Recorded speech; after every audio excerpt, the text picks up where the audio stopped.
ដោយមានការបារម្ភពីការឆ្លងជំងឺអេបូឡាដែលកំពុងកើតមាននៅតំបន់អាហ្វ្រិកខាងលិចនាយទាហានជាន់ខ្ពស់ទទួលបន្ទុកផ្នែកបេសកកម្មអង្គការសហប្រជាជាតិរបស់កម្ពុជាបានធ្វើការណែនាំទៅដល់កងកម្លាំងដែលកំពុងបំពេញបេសកកម្មនៅប្រទេសមួយចំនួនក្នុងតំបន់អាហ្វ្រិកឲ្យបង្កើនការប្រុងប្រយ័ត្នខ្ពស់ចំពោះជំងឺដ៏កាចសាហាវនេះ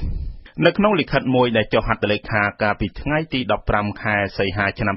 2014ដោយនាយឧត្តមសេនីយ៍សែមសុវណ្ណីអគ្គនាយកនៃមជ្ឈមណ្ឌលជាតិគ្រប់គ្រងកងកម្លាំងរក្សាសន្តិភាពបោះសម្អាតមីននិងកាកសំណល់សង្គ្រាមផ្ញើជូនមេបញ្ជាការគ្រប់កងឯកភាពនៅប្រទេសម៉ាលីប្រទេសលីបង់ប្រទេសស៊ូ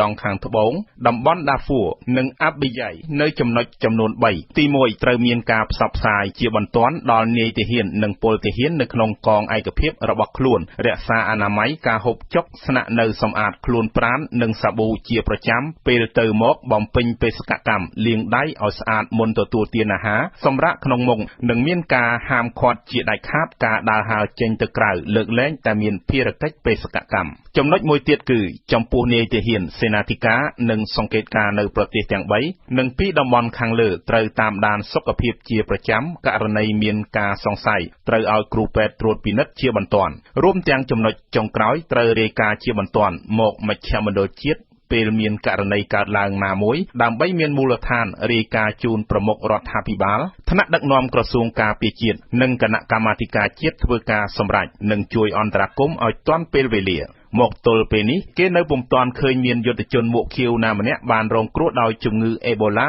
នោះឡើយសូមបញ្ជាក់ថាការចេញលិខិតផ្សព្វផ្សាយដល់កងកម្លាំងមួកខៀវកម្ពុជានៅពេលនេះគឺបានធ្វើឡើងបន្ទាប់ពីមានការផ្ទុះជំងឺអេបូឡាប៉ុន្មានសប្តាហ៍មកហើយនៅតំបន់អាហ្វ្រិកខាងលិចដែលបានសម្លាប់មនុស្សជាង 1000 នាក់ភាគច្រើននៅក្នុងប្រទេសហ្គីណេ លីបេរីយ៉ានិងសៀរ៉ាលេអូនសូមរំលឹកថាចាប់តាំងពីឆ្នាំ2003មកប្រទេសកម្ពុជាបានបញ្ជូននាយទាហាននិងពលទាហានទៅបំពេញបេសកកម្មរក្សាសន្តិភាពនៅបរទេសចំនួនជាង 2000 នាក់លើប្រទេសចំនួន8ហើយបច្ចុប្បន្នមាននាយទាហាននិងកងកម្លាំងប្រមាណជា500នាក់កំពុងបម្រើការងារនៅប្រទេសទាំងនោះនៅឡើយដោយពួកគេមានជំនាញឯកទេសខាងបោសសម្អាតមីនកំទេចគ្រាប់មីននិងយុទ្ធភ័ណ្ឌមិនទាន់ផ្ទុះការងារវិស្វកម្មប្រលានយន្តហោះគ្រូពេទ្យកម្រិត2នាយទាហានសង្កេតការណ៍លក្ខនិងលក្ខ